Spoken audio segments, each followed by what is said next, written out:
Aqui estamos participando de mais um culto do amigo. E o tema do culto deste mês é reconstruindo. Reconstruindo. Eu desejo convidar os irmãos para a leitura da palavra de Deus. E o tema que nós vamos utilizar na mensagem desta noite, o tema será: chegou o tempo de reconstruir a fé. Chegou o tempo de reconstruir a fé.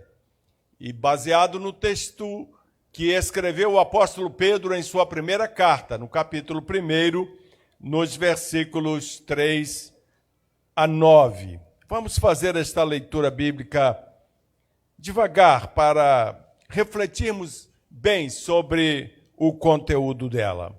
Diz assim o texto sagrado: Bendito seja o Deus e Pai de nosso Senhor Jesus Cristo, que segundo a sua grande misericórdia nos gerou de novo para uma viva esperança pela ressurreição de Jesus Cristo dentre os mortos, para uma herança incorruptível, incontaminável e que se não pode murchar, guardada nos céus para vós, que mediante a fé estáis guardados na virtude de Deus, para a salvação já prestes para se revelar no último tempo, em que vós grandemente vos alegrais, ainda que agora importa, sendo necessário que estejais por um pouco contristados com várias tentações, para que a prova da vossa fé, muito mais preciosa do que o ouro que perece, e é provado pelo fogo, se ache em louvor e honra e glória na revelação de Jesus Cristo, ao qual, não havendo visto a mais, no qual não vendo agora, mas crendo, vos alegrais com gozo inefável e glorioso, alcançando o fim da vossa fé, a salvação da alma. Louvado seja o nome do Senhor. Chegou o tempo de reconstruir a fé. É sobre isso que eu gostaria de conversar um pouquinho com vocês esta noite. Como acabamos de ler nas Sagradas Escrituras, ela nos diz que a nossa fé é mais preciosa do que ouro, mas muitas vezes não tratamos a nossa fé dessa forma. Deus não quer que sejamos moídos pelas provações da vida. Ele deseja que essas provações efetuem em nós uma purificação e um fortalecimento da nossa fé. Portanto, nós podemos encarar as dificuldades, enfrentá-las sem temor e crescer a partir delas, porque este é o propósito de Deus.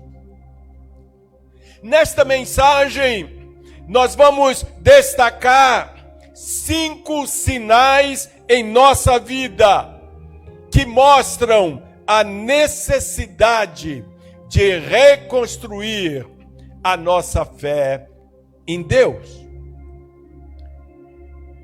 Vamos olhar aqui o gogó. Esse negócio de gogó é coisa antiga, né?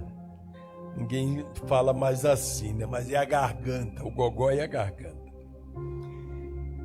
Meu querido irmão, querida irmã, você que nos ouve esta noite, você quer recuperar a sua fé em Deus? Estamos em um culto cujo propósito é trazer uma palavra de ânimo, de coragem, que possa produzir na sua vida um processo de reconstrução. E eu estou focando especificamente a fé em Jesus, a fé em nosso Deus. Você quer recuperar a sua fé em Deus? Quer reconstruir a sua fé? Comece perguntando a si mesmo se você vê algum desses sinais em sua vida. E em seguida, comece a reconstruir a sua fé. Quais são esses sinais? O primeiro deles é o seguinte: você é resistente a mudanças? Você não gosta de mudar nada na sua vida, no seu comportamento, na sua vida religiosa, no seu relacionamento com Deus, ou mesmo na sua vida cotidiana? Eu queria te dizer que quando não temos fé, nós ficamos desmotivados para obedecer a Deus. Eu me torno resistente às coisas de Deus que me chama para fazer. Deus deseja que o meu coração esteja disposto a amar os outros, a sacrificar o meu tempo, a construir novos relacionamentos. O que aconteceu hoje?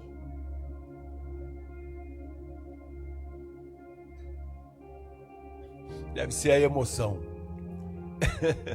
Então, irmãos, quando eu não consigo realizar estas coisas, é porque está me faltando fé. Na Bíblia, nós temos um exemplo muito bonito de Abraão. A fé motivou Abraão a obedecer ao chamado de Deus e deixar a sua família para descobrir a terra que Deus destinou para ele.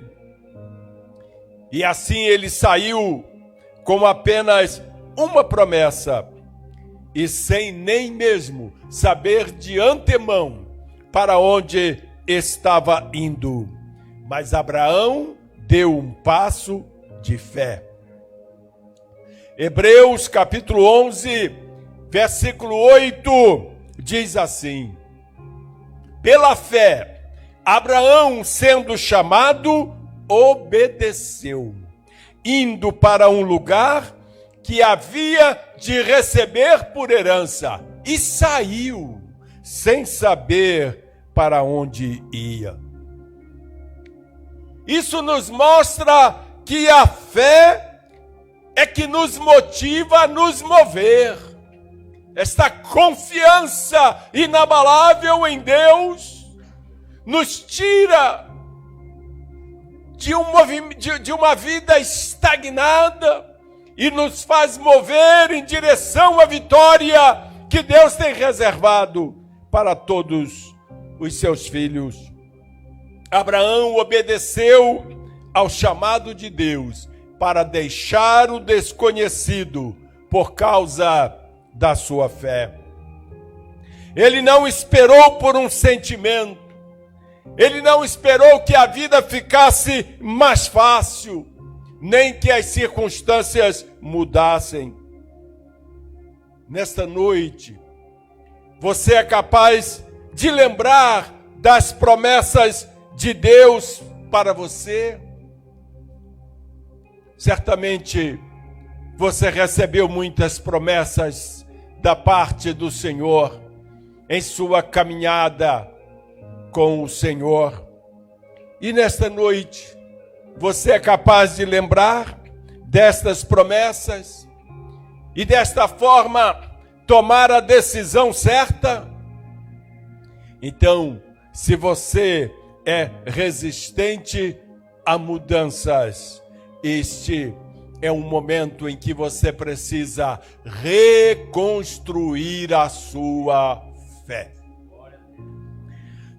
Ponha a sua fé novamente em ação e Deus vai abençoar ricamente a sua vida. O segundo sinal em nossa vida que mostra a necessidade de reconstruir a nossa fé está aí no monitor.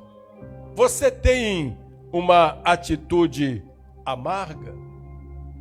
Sabe, muitas vezes nós podemos nos pegar fazendo a coisa certa, mas com uma atitude errada. Eu posso me dar um tapinha nas costas porque estou fazendo o que alguém me pediu para fazer, mas ficar com raiva o tempo todo. Observe o que diz a Bíblia em Hebreus, capítulo 12, versículo 15. Tendo cuidado de que ninguém se prive da graça de Deus e de que nenhuma raiz de amargura brotando vos perturbe e por ela muitos se contaminem. Você já pensou nesse coração amargurado que você está? E já colocou essa situação que você está vivendo à luz desse texto da palavra de Deus? Tenha cuidado, que ninguém te prive, que ninguém te afaste da graça de Deus, e que nenhuma raiz de amargura brotando vos perturbe, e por ela muitos se contaminem. Um coração amargurado contamina outras pessoas, leva outras pessoas a perderem também a vontade de servir a Deus, de fazer a vontade de Deus, de ser uma pessoa correta, uma pessoa honesta, uma pessoa digna. Se você tem um coração amargurado, você precisa reconstruir a sua fé. Você percebeu o que disse o texto? A Bíblia ensina que nós ficamos amargos quando perdemos nossa fé e que a amargura pode machucar outras pessoas ao nosso redor. Quando oramos superficialmente, sem fé, nós ficamos com raiva porque temos que viver de uma maneira sem desfrutar a grande vida que Deus nos deu. Mas quando reconstruímos a nossa fé, nós somos capazes de reconhecer todas as grandes bênçãos que Deus nos deu e nos dará. Aconteceu alguma coisa na sua vida que te levou a perder a fé e ficar ressentido? Infelizmente, isto tem acontecido com muitas pessoas. Mas nesta noite, Deus te colocou em contato com este culto. Seja presencialmente aqui no templo, seja através das redes sociais, para que você pudesse reconstruir a sua fé e vencer toda a amargura do seu coração. O terceiro sinal em nossa vida que mostra a necessidade de reconstruir a nossa fé em Deus está nesta pergunta: você evita as coisas difíceis? Muitas vezes, queridos irmãos, queridas irmãs, amigos que nos ouvem, muitas vezes nós estamos motivados para fazer tudo o que precisamos fazer, menos as coisas difíceis. E às vezes nós esperamos que, se evitarmos as coisas difíceis por um determinado tempo, elas simplesmente vão embora, ou outra pessoa vai cuidar delas para nós. Quais são as coisas difíceis que você tende a evitar? Eu posso relacionar algumas destas coisas mais comuns em nossa vida, que de alguma forma são coisas difíceis que nós procuramos fugir delas. Como, por exemplo, o conflito com as pessoas. A expressão de sentimento de fraqueza. Nós gostamos sempre de nos mostrar fortes e poderosos. Não temos humildade para, muitas vezes, reconhecer que precisamos de ajuda. Precisamos da compreensão de alguém, mas queremos sempre nos mostrar fortes, preponderantes, dominantes. São coisas difíceis que nós procuramos evitar na nossa vida. Nós também fugimos de aceitar verdades duras a nosso respeito. E também evitamos cuidar dos desafios de nossa saúde. Eu tenho um irmão que ele detesta ir no médico. E uma vez eu perguntei para ele se ele tinha algum ressentimento com algum médico para não gostar de ir ao médico. E ele me respondeu assim: porque se eu for no médico eu fico sabendo dos meus problemas de saúde. Por isso que eu não quero ir no médico. Não tem nada contra o médico, não. Mas eu chego lá e vou ficar sabendo que estou com problema nos rins, que o coração não está batendo direito, que tem uma diabetes chegando. Enfim, ele tenta evitar as coisas difíceis, como, por exemplo, cuidar da sua saúde. Eu, por exemplo, gosto demais de ficar sabendo dos meus problemas com o meu corpo, porque aí eu tomo todos os cuidados necessários. Todos os cuidados. Hoje, por exemplo, aniversário de Gessi, estava lá em casa, 3 filhos, 3 noras, 8 netos e um cachorro. 17 seres vivos, 16 humanos e um animal. Não é? Desesperado no meio daquela netaiada toda, homenageando ali a mamãe, a vovó, a sogra, a esposa, no meu caso.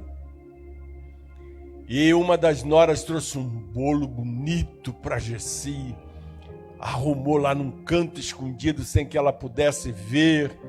E foi uma emoção para ela quando chegou lá, estouraram uma porção de bexiga, fizeram a maior festa.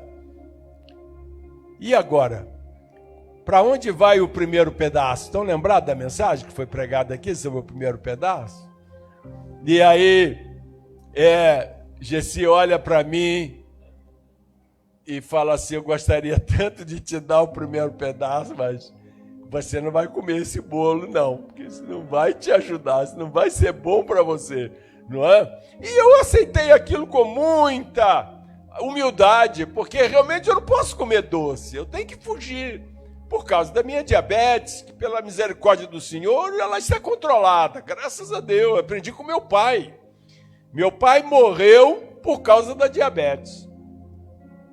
E quando ele estava nos últimos momentos da vida dele, e eu já era diabético, meu pai dizia para mim assim: Eude, não segue o exemplo do seu pai. Ele falava isso para mim, eu não esqueci desse conselho do meu pai. Eude, não segue o exemplo do seu pai. E lá estava papai cego, com uma perna amputada, com o pé da outra perna amputada, numa cadeira de rodas, dependendo dos outros para tudo. Por quê? Porque foi um diabético rebelde. Aliás, a maioria dos diabéticos são rebeldes. Se tem diabético aqui nesta noite, pelo amor de Deus, não seja rebelde. controle a sua glicemia, observe. Não é? Evita comer muito pão, comer muita massa, tudo isso faz o açúcar no seu sangue subir e crescer. Então tem muita gente que evitam essas coisas difíceis, evitam enfrentar pessoas que muitas vezes estão fazendo mal para a sua vida. Se você é uma pessoa que evita as coisas difíceis, você precisa reconstruir a sua fé, porque a fé em Deus nos dá coragem. A fé em Deus nos dá ânimo para enfrentar as dificuldades da vida, as tribulações, as lutas, as enfermidades, seja o que for. Na última semana de vida da minha mãe, e eu fui, a última visita que eu fiz a ela, na verdade, dali ela faleceu. Eu não tive mais com ela. E quando eu estava naquele leito de hospital e sabia que ela estava sofrendo muito com um câncer que a acometeu e que lhe trazia muita dor e muito sofrimento, e ela cheia de tubos e equipamentos médicos ligados nela, e eu olhei para minha mãe e falei assim: mamãe, como é que você está? E ela olhou para mim, abriu um sorriso e falou assim: Eude, está tudo bem. Está tudo bem. Um dia depois ela faleceu e foi estar com o Senhor. Uma mulher que criou 8 filhos. E 8 filhos, sendo 7 filhos homens, do qual eu fui o filho mais velho dela. 7 homens, o primeiro, o segundo, o terceiro, o quarto, o quinto, o sexto e o sétimo. O 8º veio uma menina. A gente brincava com eles, falava assim: enquanto não viesse uma menina, vocês não iam desistir. Na verdade, eu sei a idade da minha irmã pelo meu tempo de casamento, porque mamãe estava grávida de Edilane no meu casamento. Então, como eu acabei de completar 50 anos de casado agora em julho, Edilane vai fazer 50 anos agora em novembro, que foi quando ela nasceu, não é? Então, mamãe criou todos esses homens com muito esforço, com muito sacrifício. Nunca ouvi mamãe reclamar, nunca vi mamãe se queixar da vida, numa época que a gente não tinha o que comer, na roça, morando no interior, num casebre, e a única coisa que a gente tinha era um pedaço de carne seca e uma lata de farinha de mandioca. E mamãe misturava aquela farinha de mandioca com água fria, e ela fazia uns bolinhos com aquela farinha, com água fria, e colocava um pedacinho de carne seca, bem pequenininho, dentro daquele bolinho, e os filhos tudo sentados no chão em volta dela. E ela dizia assim: meus filhos, isso aqui é o capitão. Eu vou dar um capitão para vocês. A gente ficava esperando ela fazer com a mão aquele bolinho de farinha, de água fria, colocar aquele minúsculo pedacinho de carne seca dentro e dar para nós. E a gente comia com maior alegria, porque mamãe não murmurava, mamãe não estava de cara feia, mamãe estava feliz e dizia: meus filhos, é o que Deus nos proporcionou para comer, louvado seja o nome do Senhor. Aprendemos assim, e o resultado: eu estou até hoje aqui na casa do Senhor, porque lá atrás eu tive uma mãe que tinha uma fé forte no Senhor, que não a deixava murmurar das circunstâncias da vida. E mesmo num leito de hospital, sofrendo profundas dores, ela repetiu as palavras lá da viúva de Sarepta com seu filho morto. E o profeta perguntando para ela: como vai? E ela disse: vai tudo bem. E mamãe guardava isso no seu coração. E com esta palavra ela partiu para estar com o Senhor. Se você foge das coisas difíceis, se você critica a vida, se você murmura de tudo que está dando errado na sua vida, esta noite a palavra de Deus para você é que é tempo de reconstruir a sua fé. o quarto sinal de que você precisa reconstruir a sua fé. Você às vezes duvida de Deus? Sabe, às vezes, quando eu recebo um telefonema de alguém, eu já fico assustado. Eu acho que o pior aconteceu ou vai acontecer. Já aconteceu isso com você? Quando certas pessoas telefonam para nós, a gente já está esperando uma notícia ruim. Quando meu pai estava hospitalizado e um irmão meu ligava para mim, eu já pensava, ai meu Deus, meu pai morreu.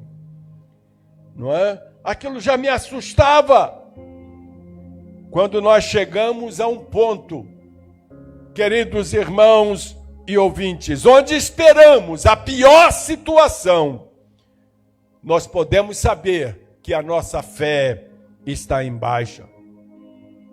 Acompanhe comigo o texto bíblico do livro de Tiago, no capítulo 1, versículos 5 e 6.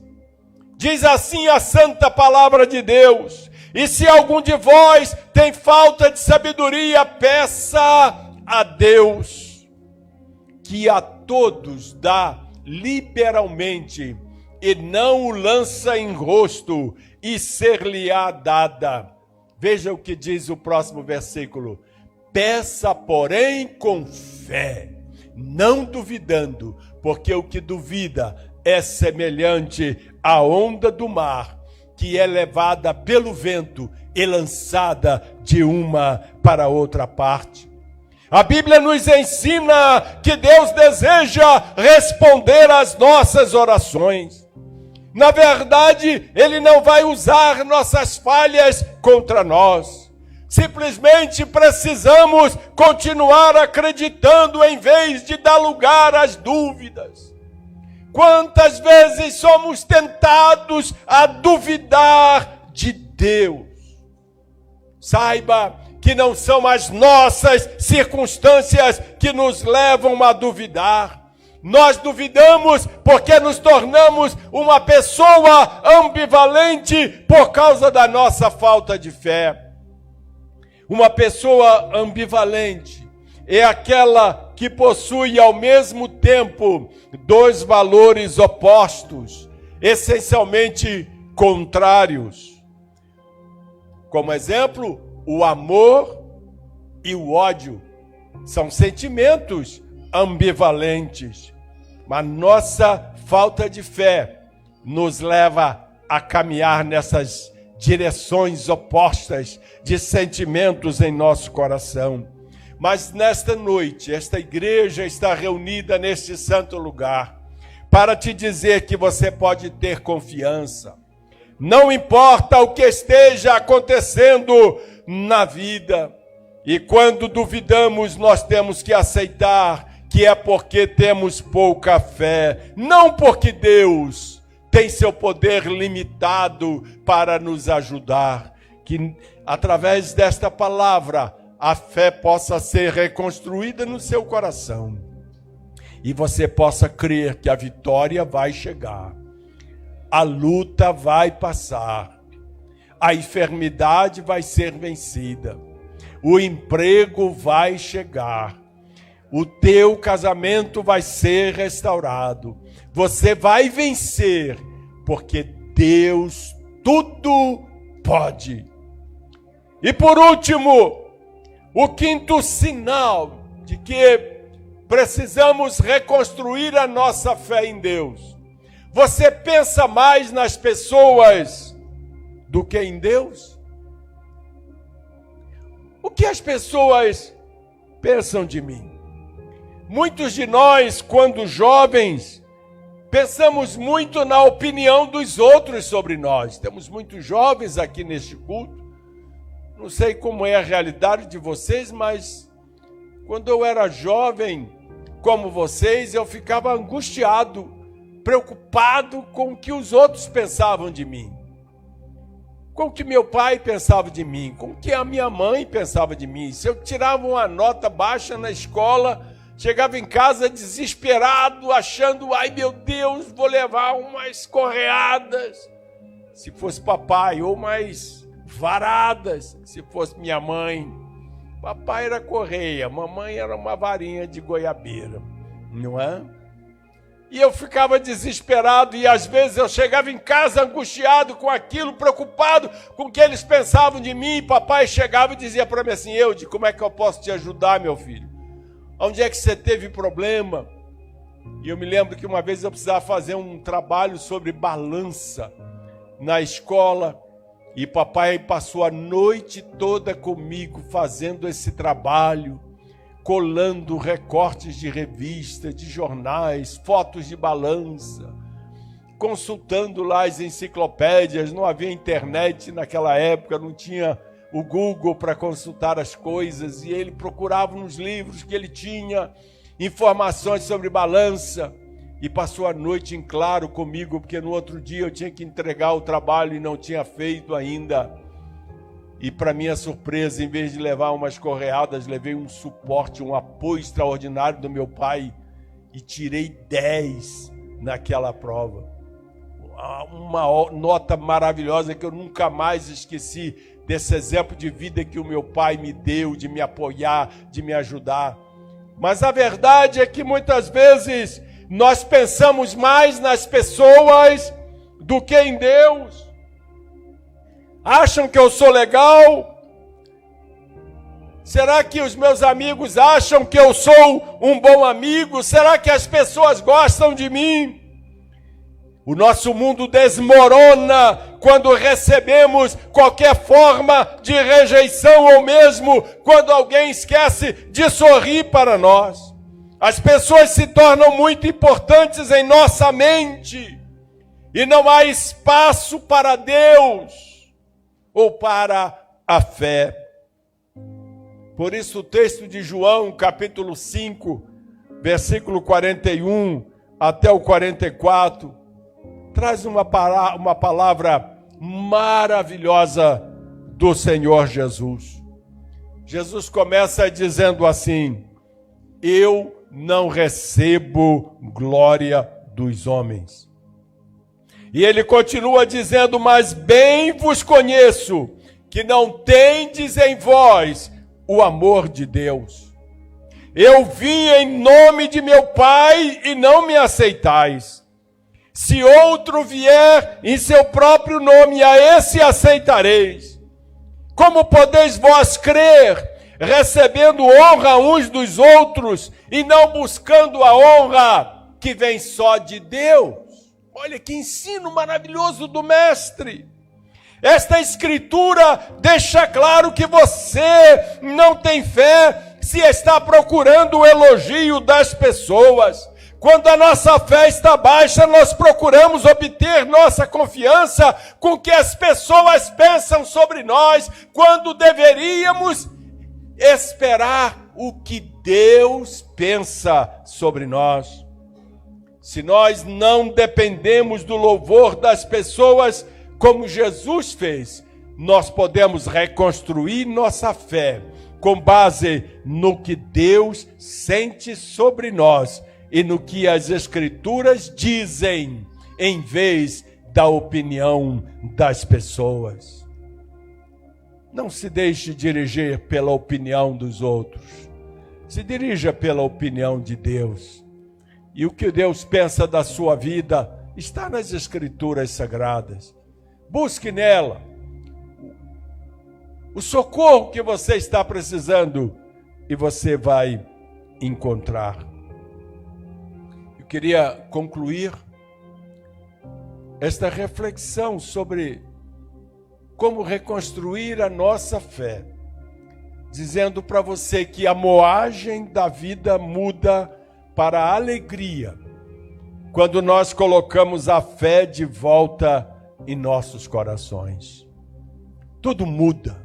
Todas as lutas e dificuldades, todas as nossas apreensões, todas as nossas ansiedades desaparecem quando colocamos a fé de volta.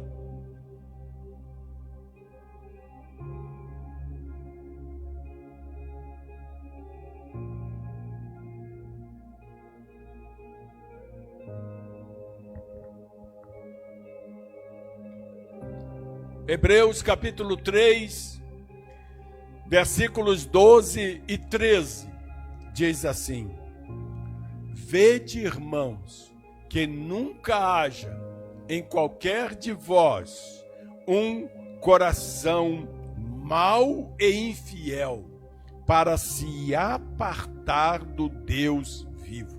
Antes, exortai-vos uns aos outros todos os dias, durante o tempo que se chama hoje, para que nenhum de vós se endureça pelo engano do pecado. Olha que palavra maravilhosa das Escrituras Sagradas. Você que me ouve esta noite, tenha fé em Deus em todas as circunstâncias. Não importa o que você está passando, tenha fé em Deus. Abra seu coração para Deus, porque Ele sempre nos abriga nos seus braços. O Salmo 62, versículo 8, diz assim: Confiai nele, ó povo, em todos os tempos. Derramai perante ele o vosso coração. E o Salmo termina com esta frase extraordinária: Deus é o nosso refúgio. Deus é o nosso refúgio. Que o Senhor possa abençoar a sua vida rica e maravilhosamente com estas palavras. Eu deixo com você pelo menos 3 conselhos para você praticar na sua vida. O primeiro deles é convidar amigos espirituais para a sua vida. Se relacione com pessoas que confiam em Deus, com pessoas que creem na palavra de Deus, com pessoas de fé, ao invés de se relacionar com pessoas negativas, com pessoas que só te conduzem para o negativismo, te leva a descrer de tudo, a não aceitar nada, a achar que todo mundo está trabalhando contra você. Mude seus amigos, convide amigos espirituais para a sua vida. Em segundo lugar, vamos nos incentivar uns aos outros diariamente. Como eu gosto às vezes de abrir meu WhatsApp e encontrar alguém dizendo assim: pastor, como é que você está? Está tudo bem contigo? Olha, eu estava orando essa noite, me lembrei de ti, orei por ti, está tudo bem? Poxa, isso me fez um bem tremendo, me trouxe uma alegria enorme para a minha alma.